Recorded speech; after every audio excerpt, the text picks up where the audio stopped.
Hello friend, मैं करण कुमार आप लोग के अपने यूट्यूब चैनल पर स्वागत करते हैं।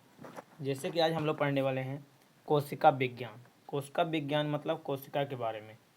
कोशिका क्या होता है? शरीर की सबसे छोटी इकाई होता है, सबसे छोटी इकाई होता है। तो कोशिका के बारे में आज हम लोग पढ़ेंगे। ये चैप्टर शुरू से लेकर अंत तक देखें। जो भी इसमें क्वेश्चन आएगा बहुत ही वेरी वेरी इम्पोर्टेंट क्वेश्चन है, जो हर एग्ज़ाम के लिए क्या है, वेरी वेरी इम्पोर्टेंट है। तो चलिए, आज का कोशिका का जो पहला क्वेश्चन है वो क्या है, स्क्रीन के ऊपर देख सकते हैं। इसमें लिखा हुआ पहला क्वेश्चन कि सेल मतलब कोशिका नाम जिस जीव वैज्ञानिक ने सर्वप्रथम दिया था उनका नाम क्या है? पहला ऑप्शन है फ्लेमिंग, बी है लुवेनहॉक, सी है रॉबर्ट हुक और डी है ब्राउन। तो याद रखिएगा, सेल नामक मतलब सेल का जो नामकरण किए थे वो वैज्ञानिक का नाम है रॉबर्ट हुक। तो ऑप्शन नंबर क्या हो जाएगा मेरा? Option number C, Robert Hooke. क्या हो जाएगा? Option number C. चलते हैं नेक्स्ट क्वेश्चन पे। नेक्स्ट क्वेश्चन क्या है? नेक्स्ट क्वेश्चन क्या है? दूसरा, कौन सी रचना जंतु कोशिका को वनस्पति कोशिका से विभेदित करती है?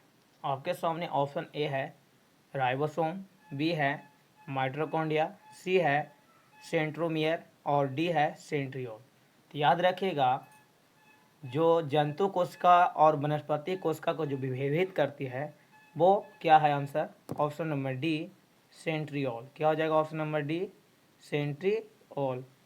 इसका आंसर क्या हो जाएगा? सेंट्रियोल। अब चलते हैं नेक्स्ट क्वेश्चन पे। नेक्स्ट क्वेश्चन आपके सामने है। तीसरा, कोशिका में राइबोसोम की अनुपस्थिति में निम्न में से कौन सा कार्य संपादित नहीं होगा? ऑप्शन नंबर ए है श्वसन, बी है उत्सर्जन, सी है प्रोटीन संश्लेषण और डी है कार्बोहाइड्रेट संश्लेषण। तो इसका याद रखिएगा, जब कोशिका में राइबोसोम की अनुपस्थिति होगा तो उसमें कौन सा कार्य संपादित नहीं होता है? तो इसका राइट आंसर हो जाएगा प्रोटीन का संश्लेषण। क्या हो जाएगा? प्रोटीन का संश्लेषण। तो ऑप्शन नंबर क्या हो जाएगा? सी। अब चलते हैं नेक्स्ट क्वेश्चन। नेक्स्ट क्वेश्चन आपके सामने है। यदि माइटोकॉन्ड्रिया काम करना बंद कर दे तो कोशिका में कौन सा कार्य नहीं हो पाएगा? तो याद रखिएगा, माइटोकॉन्ड्रिया भी कोशिका का एक अंग है। अगर माइटोकॉन्ड्रिया काम करना का बंद कर देता है तो उसमें किसका मतलब कार्य संपादित नहीं होगा? ऑप्शन ए है भोजन का आवरण, बी में भोजन का ऑक्सीकरण, सी में भोजन का पाचन और डी में भोजन का अवशोषण। तो याद रखिए, इसका आंसर हो जाएगा ऑप्शन नंबर बी, भोजन का ऑक्सीकरण नहीं होगा। अब चलते हैं नेक्स्ट क्वेश्चन पे। नेक्स्ट क्वेश्चन आपके सामने है पांचवा, कोशिका का ऊर्जा गृह या पावर हाउस, क्या ऊर्जा गृह या पावर हाउस किसको कहा जाता है? ऑप्शन ए है आपके सामने गोल्गी काय, बी न्यूक्लियस, सी माइटोकॉन्ड्रिया और डी राइबोसोम। तो कोशिका का जो ऊर्जा गृह या बोले पावर हाउस किसे कहा जाता है? तो इसका ऑप्शन नंबर हो जाएगा सी, माइटोकॉन्ड्रिया को। किसको कहा जाता है?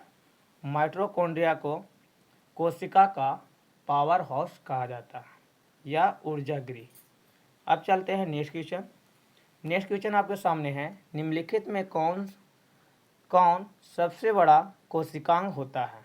कोशिका अंग होता है। तो ऑप्शन ए है गुणसूत्र, बी है माइटोकॉन्ड्रिया, सी है प्लास्टिड और डी है गोल्गी काय। तो याद रखिए, इसका आंसर हो जाएगा option number C, plastid. Option number C, plastid है जो कोशिका का सबसे बड़ा अंग होता है। ठीक है, कोशिकांग। अब चलते हैं नेक्स्ट क्वेश्चन पे। नेक्स्ट क्वेश्चन आपके सामने है सेवन्थ क्वेश्चन, कोशिका में प्रोटीन संश्लेषण कहाँ होता है? कोशिका में प्रोटीन संश्लेषण कहाँ होता है? ऑप्शन नंबर ए है गोल्गी काय में, बी राइबोसोम में, सी माइटोकॉन्ड्रिया में और डी सेंट्रोसोम में। तो याद रखिए, कोशिका का जो प्रोटीन संश्लेषण होता है वो होता है ऑप्शन नंबर बी राइबोसोम में। कहाँ होता है? ऑप्शन नंबर बी राइबोसोम में। अब चलते हैं नेक्स्ट क्वेश्चन पे। नेक्स्ट क्वेश्चन आपके सामने है 8 नंबर क्वेश्चन। पादप कोशिकाओं का सबसे बाहरी आवरण कहलाता है। जो पादप कोशिका होता है मतलब पेड़ पौधे, उसका जो सबसे बाहरी आवरण होता है वो क्या होता है? ऑप्शन नंबर ए आपके सामने है कोशिका झिल्ली, बी कोशिका भित्ति, सी टोनोप्लास्ट और डी अंतःप्रावित जालिका। तो याद रखिए पादप कोशिका का जो सबसे बाहरी आवरण होता है उसे हम लोग बोलते हैं कोशिका भित्ति। क्या बोलते हैं? कोशिका भित्ति। तो राइट आंसर हो जाएगा ऑप्शन बी कोशिका भित्ति। अब चलते हैं नेक्स्ट क्वेश्चन पे। नेक्स्ट क्वेश्चन है नुमा कोशिका को निश्चित रूप प्रदान करती है। माने कोशिका का है जो निश्चित रूप प्रदान करती है वो कौन होता है? तो याद रखिएगा और इस आपके सामने ऑप्शन है कोशिका झिल्ली, बी कोशिका भित्ति, सी केंद्रिका और डी गोल्जिका। तो याद रखिएगा कोशिका का जो मतलब निश्चित रूप प्रदान करती है वो क्या होता है? कोशिका भित्ति होता है। क्या होता है? कोशिका भित्ति, जो पादप कोशिका में पाया जाता है। तो ये क्या होता है? कोशिका का निश्चित रूप प्रदान करता है। तो ये ऑप्शन नंबर बी हो जाएगा कोशिका भित्ति। अब चलते हैं नेक्स्ट क्वेश्चन पे। नेक्स्ट क्वेश्चन आपके सामने है 10 नंबर। कोशिका द्रव में उपस्थित महीन सखित झिल्लीदार और अनियमित नलिकाओं का घना जाल कहलाता है। ऑप्शन नंबर आपके सामने है ए गोल्जिकाय, बी माइटोकॉन्ड्रिया, सी राइबोसोम और डी है जो अंतःप्रावित जालिका। तो इसका राइट आंसर हो जाएगा ऑप्शन नंबर डी अंतःप्रावित जालिका। क्या हो जाएगा? ऑप्शन नंबर डी अंतःप्रावित जालिका। नेक्स्ट क्वेश्चन आपके सामने है 11वां। प्रोटीन निर्माण का सक्रिय स्थल है। प्रोटीन का जो निर्माण का जो सक्रिय स्थल है वो क्या है? ऑप्शन ए है लाइसोसोम, बी है राइबोसोम, डी है माइटोकॉन्ड्रिया और डी गोल्जिका। तो इसका राइट आंसर हो जाएगा प्रोटीन का जो निर्माण का सक्रिय स्थल है वो कहाँ होता है? तो याद रखिएगा इसका राइट आंसर हो जाएगा ऑप्शन नंबर बी राइबोसोम में। प्रोटीन का संश्लेषण कहाँ होता है? तो राइबोसोम में। अब चलते हैं नेक्स्ट क्वेश्चन पे। नेक्स्ट क्वेश्चन है 12वां। कौन सा कोशिकांग केवल पादप कोशिकाओं में पाया जाता है? आपके सामने ऑप्शन है ए कोशिका भित्ति, बी लवक, सी रिदिकाएँ और डी उपर्युक्त सभी। तो याद रखिएगा कौन सा कोशिकांग केवल पादप कोशिकाओं में? तो पादप कोशिका में कोशिका भित्ति पाया जाता है, लवक पाया जाता है और रितिकाएँ पाया जाता है। इसका मतलब ऑप्शन नंबर डी हो जाएगा उपर्युक्त में सभी। क्या हो जाएगा? उपर्युक्त में सभी। अब चलते हैं नेक्स्ट क्वेश्चन पे।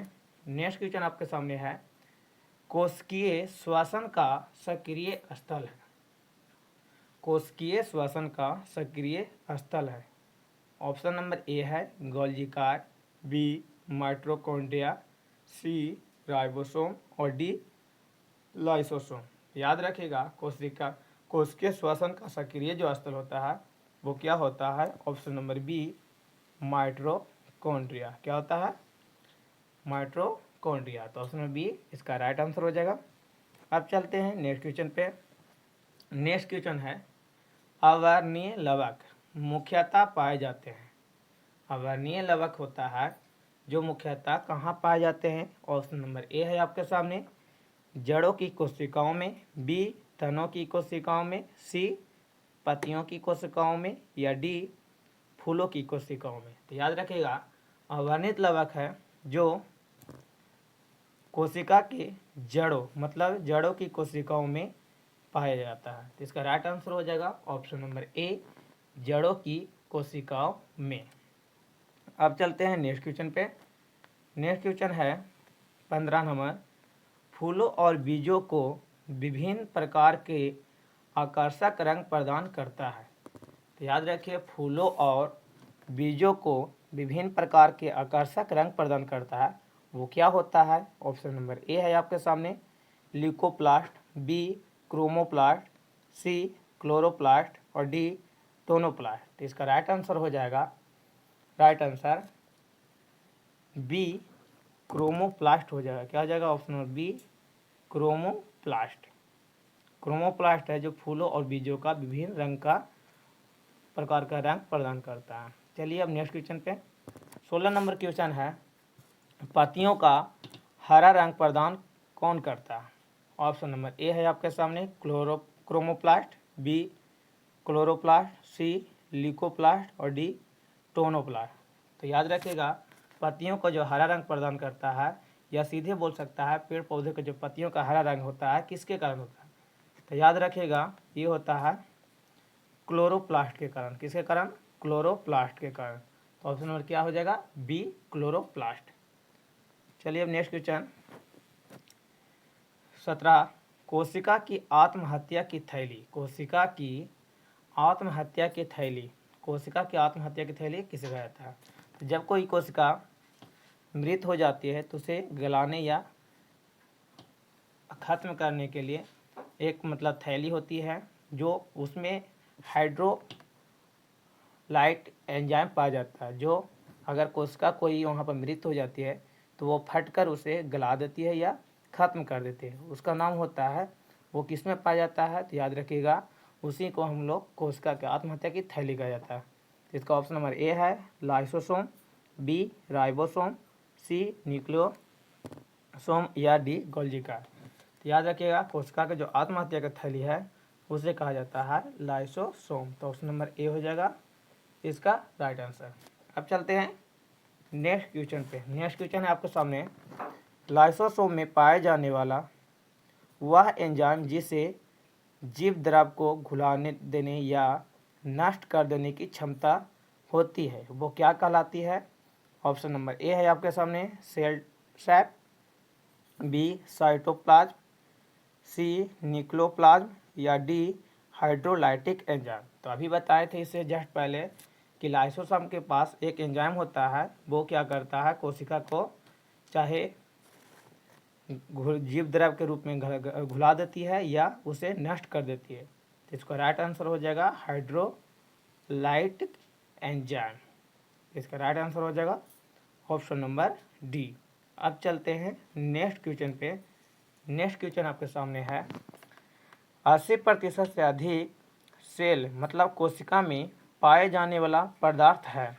ऑप्शन नंबर ए आपके सामने है प्रोटीन, बी है चर्बी, सी है खनिज या डी है जल।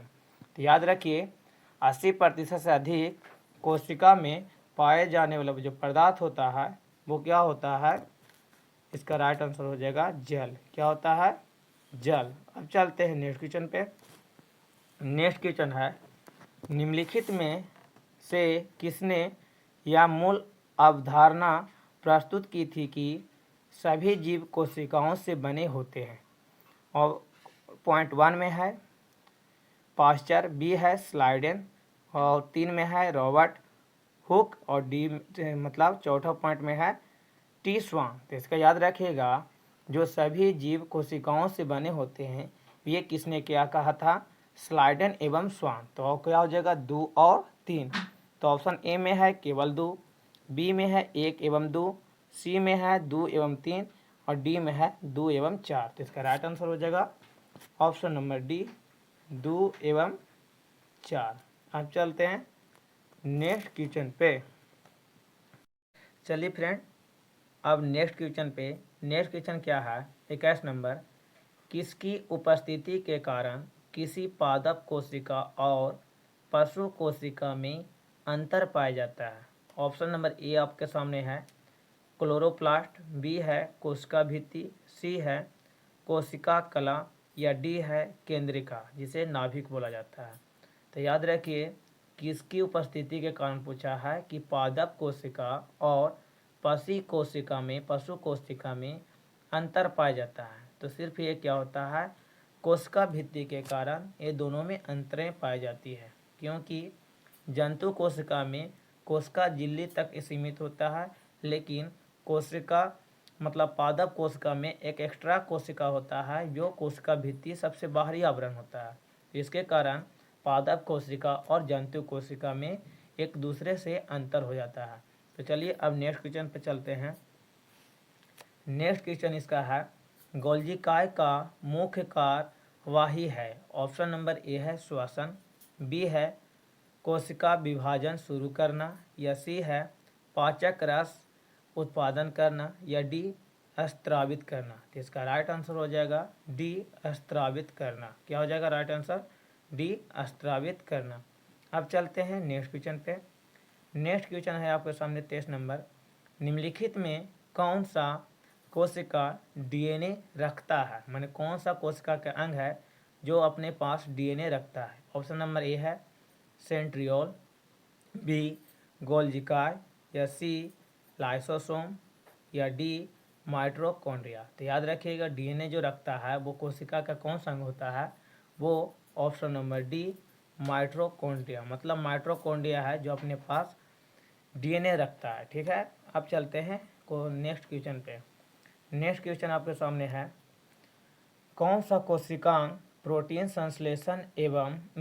संश्लेषण में प्रमुख भूमिका निभाता है। ऑप्शन नंबर ए आपके सामने है लाइसोसोम एवं सेंट्रोसोम, बी है एंडोप्लाज्मिक रेटिकुलम एवं राइबोसोम, सी है गोल्जिकाय उपकरण एवं माइटोकॉन्ड्रिया, डी है लाइसोसोम एवं माइटोकॉन्ड्रिया। तो इसका राइट आंसर हो जाएगा, प्रोटीन का संश्लेषण हम लोग जानते हैं कि राइबोसोम में होता है, इसलिए ऑप्शन नंबर बी हो जाएगा एंडोप्लाज्मिक रेटिकुलम एवं राइबोसोम। तो इसका राइट आंसर हो जाएगा ऑप्शन नंबर बी, इसका राइट। अब चलते हैं नेक्स्ट क्वेश्चन पे। नेक्स्ट क्वेश्चन आपके सामने है कि कोशिका का, ठीक है, कोशिका अंगक प्रायः जंतु कोशिका में उपस्थित नहीं होता है। वो क्या होता है, तो जंतु कोशिका में लवक नहीं पाया जाता है। इसका क्या हो जाएगा राइट आंसर? लवक। ऑप्शन नंबर ए लवक है जो जंतु कोशिका में नहीं पाया जाता है। ये किस में पाया जाता है, तो पादप कोशिका में पाया जाता है। आप चलते हैं नेक्स्ट क्वेश्चन पे। नेक्स्ट क्वेश्चन आपके सामने है कि लाइसोसोम कार्य करते हैं। ऑप्शन नंबर ए प्रोटीन संश्लेषण में, बी प्रोसिंग तथा पैंकेज में, या सी अंतःकोशिकीय पाचन में, या डी वसा संश्लेषण में। ता मतलब 26 का जो राइट आंसर हो जाएगा ऑप्शन नंबर सी अंतःकोशिकीय पाचन में। लाइसोसोम का काम क्या है कि अगर कोई भी कोशिका शरीर में मृत हो जाती है तो उसको क्या करता है, हाइड्रोलाइटिक एंजाइम छिड़क कर उसे चाहे गला देता है या उसे नष्ट कर देता है। इसका काम क्या है, कोशिकीय पाचन में। अब चलते हैं नेक्स्ट क्वेश्चन पे। नेक्स्ट क्वेश्चन क्या है 27 नंबर, कोशिका भित्ति सेल वॉल होती है। ऑप्शन नंबर ए प्रागमय, क्या लिखा हुआ है प्रागमय, बी अर्धप्रागमय, सी रचनात्मक प्रागमय, या डी अप्रागमय। तो इसका राइट आंसर हो जाएगा ऑप्शन नंबर ए प्रागमय होता है। क्या होता है, प्रागमय होता है। तो 27 का आंसर हो जाएगा ऑप्शन नंबर ए। अब चलते हैं नेक्स्ट क्वेश्चन पे। नेक्स्ट क्वेश्चन है 28 नंबर, माइटोकॉन्ड्रिया का भीतरी वलय कहलाता है। जो मतलब माइटोकॉन्ड्रिया में एक प्रकार की रचना होती है, ठीक है, इस प्रकार रचना होती है, वो क्या कहलाता है, तो याद रखिएगा वो क्या कहलाता है। ऑप्शन नंबर ए है आपके सामने cristae, B oxysome, B matrix, या डी माइक्रोसोम। ठीक है, तो इसका राइट आंसर हो जाएगा आपके सामने ए राइट आंसर क्रिस्टी। क्या कहलाता है वो, क्रिस्टी। माइटोकॉन्ड्रिया का जो भीतरी वलय होता है उसे हम लोग क्या कहते हैं, क्रिस्टी कहते हैं। अब चलते हैं नेक्स्ट क्वेश्चन पे। नेक्स्ट क्वेश्चन क्या है आपके सामने, माइटोकॉन्ड्रिया किसमें अनुपस्थित होता है, अनुपस्थित होता है।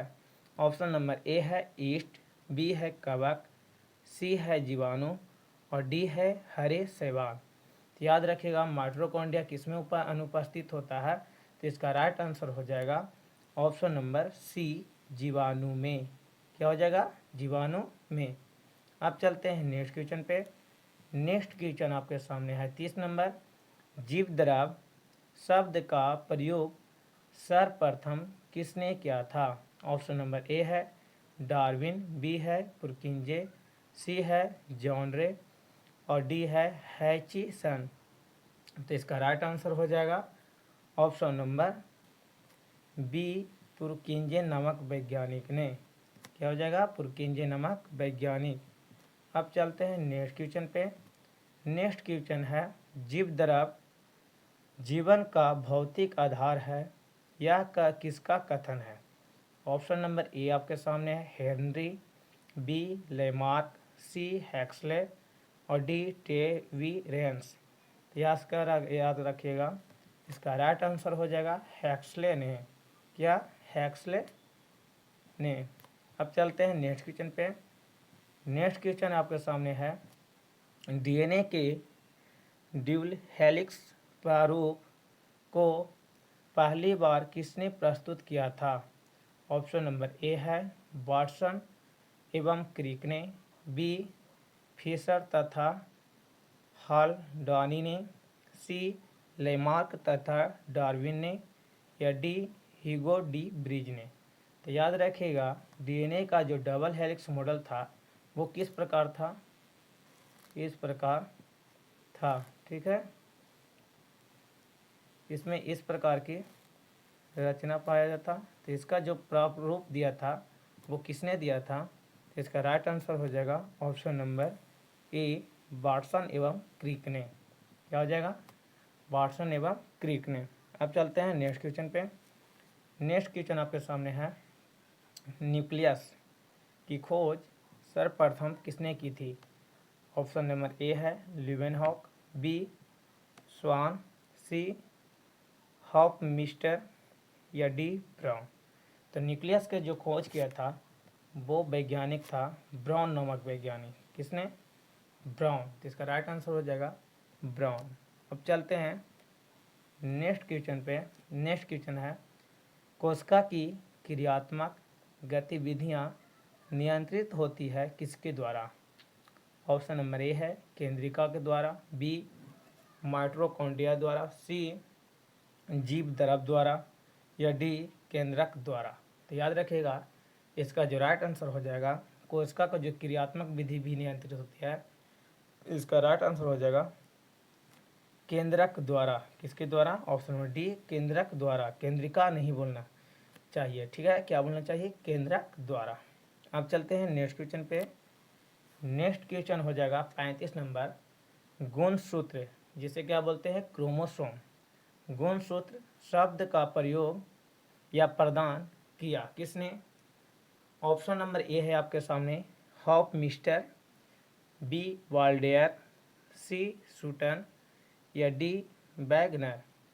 याद रखिएगा, इसका राइट आंसर हो जाएगा क्रोमोसोम का जो प्रयोग किया था सर्वप्रथम या प्रदान किया था वो वैज्ञानिक थे वाल्डेयर। ऑप्शन नंबर बी क्या हो जाएगा? Right answer Waldeyer. अब चलते हैं नेक्स्ट क्वेश्चन पे। नेक्स्ट क्वेश्चन आपके सामने है अंतःप्रादाविक जालिका की खोज किसने किया था? ऑप्शन नंबर ए है सूटन ने, बी पोर्टर ने या सी वाटसन ने या डी रॉबर्टसन ने। तो इसका राइट आंसर हो जाएगा राइट आंसर बी पोर्टर ने। पोर्टर ने। अब चलते हैं नेक्स्ट क्वेश्चन पे। नेक्स्ट क्वेश्चन आपके सामने है इलेक्ट्रॉन सूक्ष्मदर्शी की खोज किसने की? ऑप्शन नंबर ए आपके सामने नॉल ए तथा रस्कानी, बी स्लाइडेन तथा स्वान, सी फ्लेमिंग तथा ब्राउन, डी वाटसन तथा क्रिक। तो इसका जो राइट आंसर हो जाएगा नॉल एवं रस्का। ऑप्शन नंबर बी ए राइट हो जाएगा। चलते हैं अब नेक्स्ट क्वेश्चन पे। नेक्स्ट क्वेश्चन है आपके सामने वास्तविक केंद्रक किसमें अनुपस्थित होता है? आपके सामने ऑप्शन है ए जीवाणुओं में, बी हरे शैवाल में, सी कवकों में या डी लाइकेनों में। इसका राइट आंसर हो जाएगा 38 नंबर का ए जीवाणुओं में। इसका राइट आंसर हो जाएगा ए, जीवाणुओं में। 39 नंबर क्वेश्चन है नेक्स्ट। सर्वाधिक संख्या 2n में गुणसूत्र पाए जाते हैं। ऑप्शन नंबर ए है गन्ना में, बी आलू में, सी मनुष्य में, या डी ओफियोग्लोसस में। ओफियोग्लोसस में। तो इसका राइट आंसर हो जाएगा ऑप्शन नंबर डी, ओफियोग्लोसस में। अब चलते हैं नेक्स्ट क्वेश्चन। नेक्स्ट क्वेश्चन इसका है कोशिकीय व आणविक जीव विज्ञान केंद्र कहाँ स्थित है। तो ऑप्शन नंबर ए आपके सामने है मुंबई, बी कोलकाता, सी बेंगलुरु, या डी हैदराबाद। तो कोशिकीय व आणविक जीव विज्ञान केंद्र कहाँ स्थित है। तो इसका राइट आंसर हो जाएगा ऑप्शन नंबर डी, हैदराबाद। कहाँ है? Option number D, Hyderabad. अब चलते हैं नेक्स्ट क्वेश्चन 41 नंबर। निम्नलिखित में सबसे छोटी कोशिका है। ऑप्शन नंबर ए है माइक्रोप्लाज्मा, बी अमीबा, सी श्वेत रक्त कणिका, या डी लाल रक्त कणिका। तो इसका राइट आंसर हो जाएगा सबसे छोटी कोशिका ऑप्शन नंबर ए, माइक्रोप्लाज्मा हो जाएगा। इसका राइट आंसर माइक्रोप्लाज्मा। अब चलते हैं नेक्स्ट क्वेश्चन पे। नेक्स्ट क्वेश्चन है 42 नंबर। निम्नलिखित कोशिका अंगकों में कौन सा एक अर्धपरागमय है। ऑप्शन नंबर ए है कोशिका झिल्ली, बी प्लाज्मा झिल्ली, सी कोशिका भित्ति, या डी केंद्रक। तो कोशिका भित्ति था जो प्रागमय था, लेकिन यहाँ पूछा है कि कौन सा मतलब है जो अंग अर्धपरागमय है। तो इसका राइट आंसर हो जाएगा ऑप्शन नंबर ए, कोशिका झिल्ली। क्या हो जाएगा? ऑप्शन नंबर ए, कोशिका झिल्ली। अब चलते हैं नेक्स्ट क्वेश्चन पे। नेक्स्ट क्वेश्चन आपके सामने है कि कोशिका की खोज कब हुई। ये बोल रहा है कि कोशिका की खोज कब हुआ। ऑप्शन नंबर ए है आपके सामने 1665 ईस्वी, बी 1674 ईस्वी, सी 1855 ईस्वी, या डी 1940 ईस्वी। तो कोशिका की जो सर्वप्रथम खोज हुआ था वो रॉबर्ट हुक ने किए थे। ऑप्शन नंबर इसका राइट हो जाएगा ऑप्शन नंबर ए 1665 ईस्वी। इसका राइट आंसर हो जाएगा 1665 ईस्वी। अब चलते हैं नेक्स्ट क्वेश्चन पे। नेक्स्ट क्वेश्चन इसमें है मानव शरीर की सबसे बड़ी कोशिका, या बोल सकता है लंबी कोशिका। तो याद रखिए ऑप्शन नंबर ए है आपके सामने तंत्रिका कोशिका, बी गुर्दे की कोशिका, या सी यकृत कोशिका, या डी पेशीय कोशिका। तो मानव शरीर में जो सबसे बड़ी या लंबी कोशिका होती है वो हो जाएगा ऑप्शन नंबर ए, तंत्रिका कोशिका। सॉरी, अगर इसमें पूछे कि मानव शरीर में सबसे बड़ी कोशिका मतलब क्या चीज़ होती है, ऑप्शन नंबर महिला में हो जाएगा ओवम। अगर मानव शरीर में सबसे छोटी कोशिका बोले तो छोटी कोशिका हो जाएगा शुक्राणु। क्या हो जाएगा? शुक्राणु। अगर पृथ्वी पर सबसे बड़ी कोशिका की बात बोला जाए पृथ्वी पर ऑल मतलब ओवर में, तो शुतुरमुर्ग की सबसे अंडा होती है जो सबसे बड़ी कोशिका होती है। अगर सबसे छोटी कोशिका तो इसके बारे में हम लोग पढ़ लिए कि वो क्या होता है, माइक्रोप्लाज्मा होता है। तो इस प्रकार के क्वेश्चन पूछा जाता है। अब चलते हैं नेक्स्ट क्वेश्चन, और आज का हो सकता है लास्ट क्वेश्चन। ठीक है, 45 क्वेश्चन आज का था कोशिका से, जो हर एग्जाम के लिए क्या है VVI। अगर इसे पूरा तरीका से पढ़ लेते हैं तो कोशिका छूटने का बहुत ही कम चांस होगा। तो लास्ट क्वेश्चन है पादप कोशिका का रसोई घर किन्हें कहा जाता है। पादप कोशिका मतलब पेड़ पौधे, पेड़ पौधा का जो रसोई घर मतलब खाना बनाने के। ठीक है, तो ये ऑप्शन नंबर ए है लाइसोसोम, बी है राइबोसोम, सी है हरित लवक, और डी है वर्णित लवक। तो इसका राइट आंसर हो जाएगा पेड़ पौधे मतलब पादप कोशिका का रसोई घर बोले तो हरित लवक हो जाएगा। क्या हो जाएगा? Option number C. अब चलते हैं, बस इतना ही क्वेश्चन है। By Karan sir, JMS point. अगर वीडियो अच्छा लग रहा है तो वीडियो को एक लाइक कर दीजिए। अगर चैनल पर मेरा नए हैं तो चैनल को सब्सक्राइब कर हमें सपोर्ट करें और बेल घंटी को दबाकर ऑल पर सेट कर लें, जिससे अगर कोई भी वीडियो हम डालते हैं तो उसका नोटिफिकेशन आप तक जल्द ही पहुँचे। तो वीडियो को सब्सक्राइब ज़रूर करें। जो आप सब्सक्राइब कीजिएगा हमें बहुत ही अच्छा लगेगा। वीडियो देखने के लिए धन्यवाद। जय हिंद।